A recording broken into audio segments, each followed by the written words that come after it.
الحمد لله رب العالمين والصلاة والسلام على من كان نبيا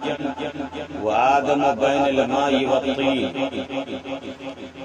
وعلى آله وأصحابه وعلماء أمته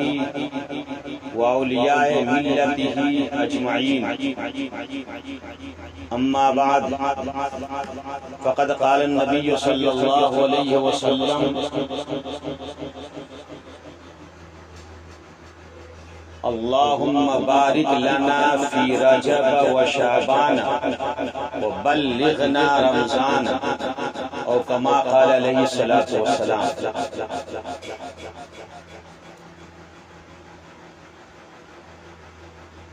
نبی علیہ الصلاۃ والسلام جب رجب المرجب کا چاند دیکھا کرتے تھے تو آپ یہ دعا فرماتے تھے کہ پروردگار عالم ہمارے لیے ماہ رجب میں اور ماہ شعبان المعظم میں برکت عطا فرما اور ہمیں رمضان تک پہنچا، یعنی رمضان المبارک کے روزے رکھنے کی توفیق، رمضان کے خیر و برکت کو حاصل کرنے کی توفیق عنایت فرما. یہ نبی علیہ الصلوۃ والسلام کا معمول رہا ہے کہ آپ یہ دعا فرمایا کرتے ہیں. اور اسی کے ساتھ ساتھ جب شعبان کا مہینہ آتا تو آپ ماہ رمضان المبارک کے علاوہ پورے سال میں جس مہینے میں سب سے زیادہ روزہ رکھتے تھے وہ ماہ شعبان کا روزہ. کثرت سے آپ روزہ رکھا کرتے تھے اس مہینے میں. اب یہ کثرت سے روزہ رکھنا، یا تو اس کو آپ سمجھ لیں کہ یہ استقبال رمضان میں تھا، رمضان کے استقبال کے لیے، یا رمضان کے لیے مشق تھا.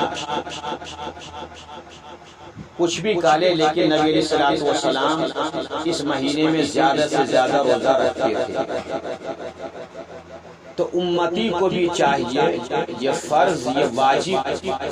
نہیں ہے، یہ نفل ہے کہ اس رمضان المبارک سے پہلے شعبان میں زیادہ سے زیادہ روزہ رکھے. اور اگر کچھ نہیں رکھ سکا تو کم سے کم 15ویں شب کے بعد شعبان کی 15ویں تاریخ کو رکھ لے، یہ بھی غنیمت ہے. یوں تو ہم ذخیرے احادیث کا جب مطالعہ کرتے ہیں اور تمام روایات پہ نگاہ ڈالتے ہیں تو یہ بات منقح ہو کر کے سامنے آ جاتی ہے کہ شب بارات کی فضیلت مسلم ہے، اس میں کوئی کمی نہیں ہے، فضیلت ثابت ہے روایات سے. ہاں، جہاں تک اس کی فضیلت ثابت ہے، اس کے ساتھ ساتھ آج حالات حاضرہ میں فضیلت کے ساتھ ساتھ پبلک نے، اس امت نے فضولیات کو اس کے اندر بہت زیادہ شامل کر دیا. جو فضیلت کا دائرہ ہے اسی دائرے میں رکھنا چاہیے. اور فضیلت کو من گھڑت اتنی فضیلتیں اس کے اندر پیدا کر لی ہے کہ شعبان میں اور رمضان میں 2 راتیں ہیں. ایک تو شعبان کی 15ویں شب جسے شب برات کہتے ہیں، اور ایک رمضان کی 20 رمضان 21ویں اور 23ویں اور 27ویں اور 25ویں، جو 20 رمضان کے بعد جو تاخر آتے ہیں، جن راتوں کو شب قدر کہتے ہیں اور عربی میں اسے لیلۃ القدر کہتے ہیں، اور شب برات کو لیلۃ البرات عربی میں کہتے ہیں. تو اس شب بارات کی فضیلت لوگوں نے اپنی طرف سے اتنی پیدا کر دی ہے کہ آج شب بارات کو لوگوں نے شب قدر سمجھ لیا ہے، اور شب بارات میں عملی اعتبار سے اور شب بارات نہیں بلکہ آج لوگوں نے اس کو شب بارات کر دیا ہے، ہجوم کی رات۔ اور جب شب قدر آتی ہے تو کسی کو کوئی خبر نہیں ہوتی، نہ تو 21ویں شب کا پتہ ہے، نہ 23ویں شب کا، نہ 25ویں کا، نہ 27ویں کا۔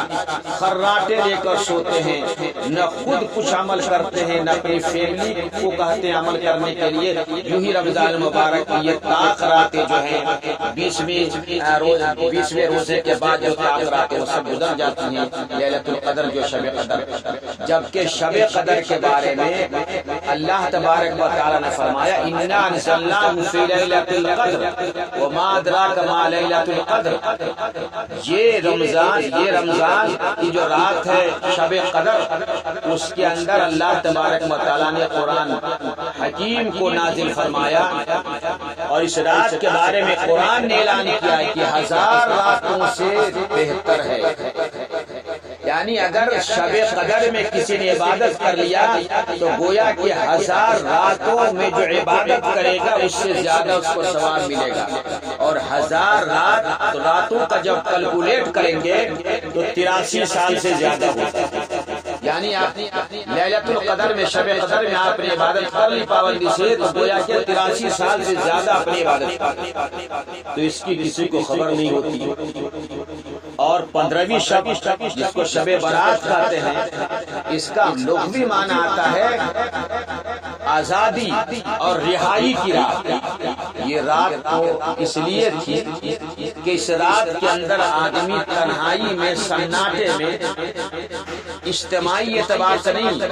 بلکہ انفرادی طور سے، اور مسجدوں میں نہیں، اپنے گھروں کے اندر تنہائی میں مصلی بچھا کر کے قرآن کی تلاوت کر کے اور اللہ کے سامنے اپنے گناہوں پر ندامت اور شرمندگی کا اظہار کر کے اپنے آپ کو گناہوں سے آزاد کر لیتا، اپنے آپ کو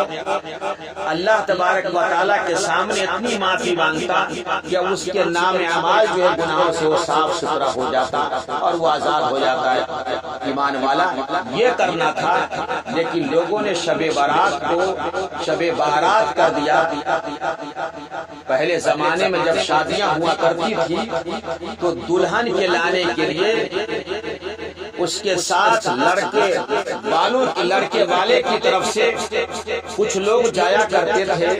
تاکہ راستے میں کوئی رہزن جو ہے اس دلہن کو ٹچ نہ کرے اور اس کو لوٹ پیٹ نہ کرے۔ تو رہزنوں کا اور ڈکیتوں کا اور چوروں کا خطرہ ہوتا تھا، تو اس کے لیے دلہن کے ساتھ کچھ لوگ جایا کرتے تھے تاکہ اس کی عزت اور عظمت محفوظ رہے اور پرامن یہ سفر ہو سکے۔ اور اب تو سفر پرامن ہے، سہولیات ہو گئی ہے، لیکن اس بارات کے اندر اتنا اضافہ ہوا کہ دن بدن 10-20 سے اب تو 10-20-100 اور کئی 100 200-300 لوگ جاتے ہیں شادی کے اندر۔ یہ سارا جو ہے وہ پچھلا ریت ہے اور پچھلا رواج ہے، ہندوانہ سارا کرتوت ہے جو ہمارے اندر آ گیا ہے۔ اسی طرح سے آہستہ آہستہ اس رات میں شب بارات کو بھی بارات بنا دیا، ہجوم والی رات بنا دیا کہ اس کے اندر بچے پٹاخے پھوڑتے ہیں، نوجوان گاڑیوں پر مٹر گشتی کرتے ہیں، اور ہلہ اور ہنگامہ پورے معاشرے میں اور سماج میں ہوتا ہے۔ یوں ہی اس رات کو جو ہے اپنے آپ کو جو ہے خراب کر دیتے ہیں، نہ قرآن کی تلاوت ہوتی ہے، نہ عبادت ہوتی ہے، نہ ڈھنگ سے سو پاتے ہیں، اور جب پوری رات جاگتا ہے انسان تو بالآخر جب فجر کا وقت آتا ہے تو شیطان ایسا پر مارتا ہے کہ فجر جو فرض ہے وہی غائب ہو جاتی ہے، یہ نماز جو ہے فجر کی نماز جو غائب ہو جاتی ہے۔ یہ سارے خرافات اس کے اندر آ جاتے ہیں۔ تو شب برات کی فضیلت ہے، اور شب برات کی مثال میں یوں بتاتا ہوں، آپ کو سمجھاتا ہوں کہ شب برات کا مسئلہ کیسا ہے۔ شب برات کی صورت حال یہ ہے کہ ایک سائل، ایک محتاج، ایک بھکاری کسی گلی سے گزرتا ہوا جائے اور یہ کہہ دے کہ میں ننگا ہوں، کوئی کپڑا پہنا دے مجھے، میں بھوکا ہوں، مجھے کوئی کھانا کھلا دے، میں محتاج ہوں، میری کوئی مدد کر دے۔ اس طرح سے وہ سوال کرتا ہوا پوری گلی میں گھومتا رہے، تو اب یہ سخی کی مرضی ہے کہ چاہے اسے اس کا تعاون کرے یا نہ کرے، اس کے اوپر ہے۔ اگر تعاون کر دیتا ہے سخی تو بڑی اچھی بات ہے، اور نہ کرے تو بھی وہ سائل کچھ نہیں کر سکتا ہے۔ لیکن آج جو شب برات ہے، اس رات کی عظمت اور فضیلت یہ ہے کہ تمام سخیوں کا سخی پروردگار عالم وہ خود یہ کہتا ہے، اعلان کرتا ہے، جب غروب آفتاب ہو جاتا ہے تو سمائے دنیا پہ اللہ تبارک و تعالیٰ یہ منادی کراتا ہے، یہ ڈنکا بجواتا ہے، یہ اعلان کرواتا ہے کہ کوئی ہے بھکاری جو بھیک مانگنے والا کہ میں اس کو عطا کر دوں، کوئی ہے گناہوں میں لت پت کہ میں اسے پاک کر دوں، کوئی ہے مریض جو ہم سے شفا یابی کی دعا مانگے میں اسے شفا یابی کر دوں، کوئی ہے محتاج میں اس کی محتاجی کو دور کر دوں۔ یعنی انسان کی ایک ایک ضرورت کا اعلان کرتا ہے پروردگار عالم کہ اس کی ضرورتوں کی تکمیل کرے۔ اور ایک ہم ہیں کہ جو غافل مٹر گشتی میں جو پوری رات کو رائگاں اور ضائع کر دیتے ہیں، تو ہمیں یہ چاہیے کہ اس رات کی جو حیثیت ہے انفرادی اعتبار سے وہ اس کا احترام کرے، انفرادی عمل کرے، نوافل پڑھیں، قرآن کی تلاوت کریں، صلاۃ التسبیح پڑھیں، اور جو کچھ ہو سکے کریں۔ کم سے کم جو عام دنوں میں جتنی نمازیں پڑھتے ہیں، جتنی تلاوتیں کرتے ہیں، اس سے زیادہ اس رات میں کم سے کم ہو جانا چاہیے کہ اللہ تبارک و تعالیٰ کے نام اعمال میں اللہ تبارک و تعالیٰ کہ یہاں ہمارے نام اعمال کے اندر جو ہے اس رات میں جو ہے اضافہ ہو جائے نیکیوں کا۔ اور اس رات اور شب شعبان میں نبی علیہ الصلوۃ والسلام کثرت سے روزہ رکھتے تھے۔ اس کی وجہ یہ تھی کہ نبی علیہ الصلوۃ والسلام فرماتے تھے کہ میں روزہ اس لیے رکھتا ہوں کہ پورے سال کا نام اعمال پروردگار عالم کے یہاں فرشتہ اسی شب میں پیش کرتا ہے، شعبان کے مہینے میں پیش کرتا ہے۔ اس لیے نبی علیہ الصلوۃ والسلام فرماتے کہ میں یہ چاہتا ہوں کہ میرا نام اعمال اس حال میں پیش ہو کہ میں روزہ کی حالت میں رہوں، میں روزہ رکھتا رہوں گا۔ اس لیے نبی پاک صلی اللہ علیہ وسلم جس مہینے میں کثرت سے روزہ رکھا کرتے تھے، اور ہمیں بھی رکھنا چاہیے۔ ایام 20 کا روزہ اس کا ہمیں اہتمام کرنا چاہیے اگر اللہ نے صحت دی ہے، توفیق دی ہے تو۔ اور ایام 20 کسے کہتے ہیں؟ چاند کی جو تاریخ ہے 13 اور 14 اور 15، یہ 3 دن کے روزے رکھنا یہ مسنون ہے، مستحب ہے، اس کو جو ہے رکھنا چاہیے اور اس کا اہتمام کرنا چاہیے۔ تو نبی علیہ الصلوۃ والسلام جو بخشائے تھے، جن سے کوئی گناہ کا تصور ہی نہیں ہو سکتا ہے، وہ اتنا اہتمام کرتے تھے شعبان میں روزے رکھنے کا اور تلاوت کا، ان چیزوں کا۔ تو ہمیں بھی، ہم تو ان کی امتی، ہم تو سراپا گنہگار ہیں، گناہوں کے دلدل میں پھنسے ہوئے ہیں، ہمیں تو اور زیادہ اس کا اہتمام کرنا چاہیے۔ تو شب برات کی جو حیثیت ہے، جو حقیقت ہے، اس کو مد نظر رکھتے ہوئے تنہائی میں عبادت کرے۔ اسی طرح سے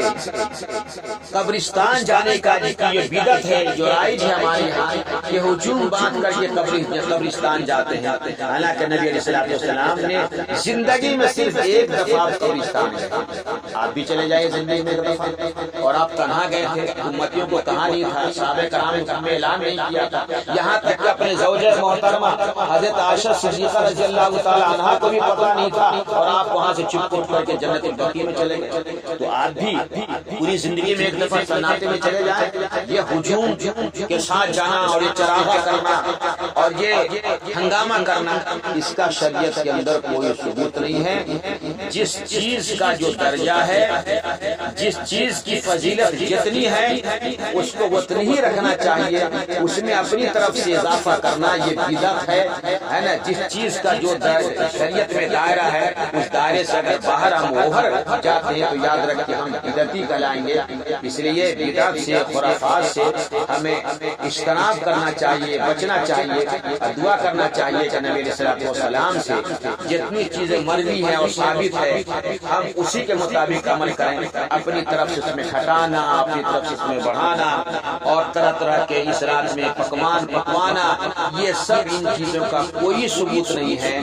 بلکہ سادہ سودی جو اس رات کے اندر تھوڑا سا جو ہے اور راتوں کو بنسبت اس کے اندر جو ہے اعمال کا اہتمام کر لینا چاہیے، اور یہ دعا کرنا چاہیے کہ جس طرح سے اس رات میں ہم نے اعمال کا اہتمام کیا ہے، پروردگار عالم پوری زندگی پوری لاش میں زیادہ سے زیادہ ہمیں نوافل پڑھنے، تہجد پڑھنے، قرآن کی تلاوت کرنے کی توفیق عنایت فرمائے۔ اس نیت سے بھی کیا ہے اس کے اندر آدمی کو کوشش کرنا چاہیے، اور یہ وہ رات ہے کہ جس رات کے اندر بخشش جو ہے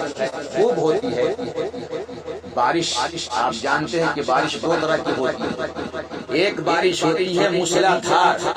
اور ایک بارش ہوتی ہے بودا بودی۔ بودا بودی بارش ہوتی ہے تو کہیں پہ زمین گیلی ہو گئی، کہیں پہ پانی لگ گیا، کہیں پہ زمین خشک ہے۔ اب موسلا دھار جو بارش ہوتی ہے تو زمین کا چپا چپا حصہ ہر حصہ جو ہے وہ تر ہو جاتا ہے۔ اسی طرح سے اس رات کے اندر اللہ تبارک و تعالی بخشش کی موسلادھار بارش کرتا ہے۔ اب موسلادھار بارش ہو، جو زمین اپنے اندر تراوٹ نہ حاصل کر سکے اور نہ گیلی ہو سکے تو کتنی بدقسمت وہ حصہ ہے اور وہ زمین ہے۔ اسی طرح سے وہ انسان کتنا بدقسمت ہے کہ بخشش کی موسلادھار بارش ہو رہی ہے اور ہم کیا کرتے ہیں، اس سے لطف اندوز نہیں ہو رہے ہیں اور اللہ تعالیٰ سے اپنی بخشش نہیں کروا رہے ہیں۔ یہ ہمارے لیے محروم قسمت ہونے کی بات ہے، لیکن آج کی رات چند لوگ ایسے ہیں ان کی اس موسلادھار بخشش کی بارش ہونے کے بعد بھی بخشش نہیں ہوتی ہے۔ اس کی فہرست میں آپ کو بتاتا ہوں، اگر ہم اور آپ اس فہرست میں داخل ہیں تو ہمیں توبہ کر کے اللہ سے معافی مانگ کر کے اس فہرست سے ہمیں نکل جانا چاہیے۔ ایک تو وہ ہے کہ جو والدین کا نافرمان ہے، ماں کا یا باپ کا اگر نافرمانی کرتا ہے، اس کی کیا توبہ قبول نہیں ہوگی، اس کی بخشش نہیں ہوگی، اس کے گناہ نہیں معاف کیے جائیں گے۔ اسی طرح سے ٹخنا سے نیچے اگر ازار کو پہنتا ہے، پاجامہ کو پہنتا ہے، اس کی بخشش نہیں ہوگی۔ شراب میں جو دھت رہتا ہے اس کی بخشش نہیں ہوگی جب تک کہ وہ توبہ نہیں کر لیتا ہے۔ اسی طرح سے جادو ٹونا کرانے والا، میاں بیوی میں جھگڑا لڑانے والا، ایک دوسرے کے گھر کو توڑنے والا، اس کے انتشار پیدا کرنے والا، اس کے لیے جادو کرنا، اس کے تعویذ گندا کرانے والا، اللہ تعالیٰ اس کی بخشش نہیں کرتا ہے۔ الخلق یعل اللہ، یہ پوری انسانیت جو ہے، پوری مخلوقات جو اللہ کا کنبہ ہے اور اللہ کے کنبہ سے جو پیار کرتا ہے اللہ کو اس سے پیار ہو جاتا ہے۔ تو اب ہم کسی کے رشتہ کو توڑ رہے ہیں، کسی کے گھر کو بگاڑ رہے ہیں، تو گویا کہ آپ نے اللہ کے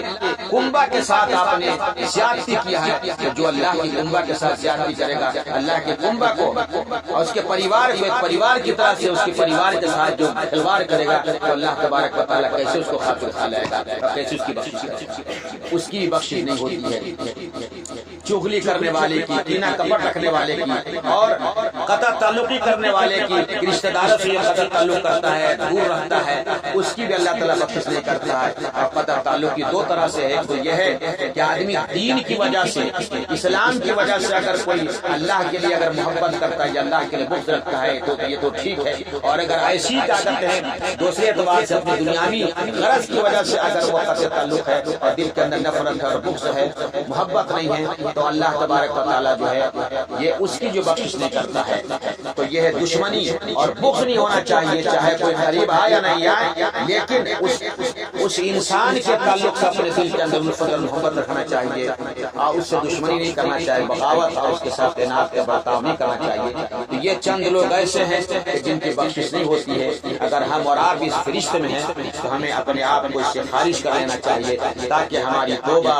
اور اللہ تبارک و تعالیٰ سے یہ بخشش کی جو فریاد ہم کر رہے ہیں، اللہ تعالیٰ بخشش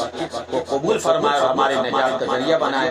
آج کی رات جو ہے ہم اپنے پرکھوں کو، اپنے آباء و اجداد کو بھی نہ بھولیں، کیونکہ مرنے والا مر جاتا چلا جاتا ہے، ساری جائیداد چھوڑ کر چلا جاتا ہے وارثین کے لیے۔ اب ان کو لو لگا ہوا ہوتا ہے کہ کاش کہ میرے پیچھے جو میرے وارثین، رشتہ دار، متعلقین اور جاننے والے، محبت کرنے والے ہیں، وہ میرے لیے سارے ثواب کرے۔ ہر دنیا سے جانے والوں کی یہ امید لگی ہوتی ہے، تو ہماری ذمہ داری ہے کہ روز ان کے لیے سارے ثواب کریں اور آج کی رات بھی ان کے لیے سارے ثواب کریں۔ اللہ تعالیٰ ان کی بخشش فرما دے اور ان کے درجات کو بلند فرما دے۔ ہمارے بھی خاندان کے لوگ، آپ کے بھی خاندان کے لوگ آباء و اجداد دنیا سے جا چکے، عامت المسلمین والمسلمات دنیا سے جا چکے ہیں، ان سب کے لیے جو مغفرت اور بخشش کی دعا کرے۔ وما علینا الا البلاغ۔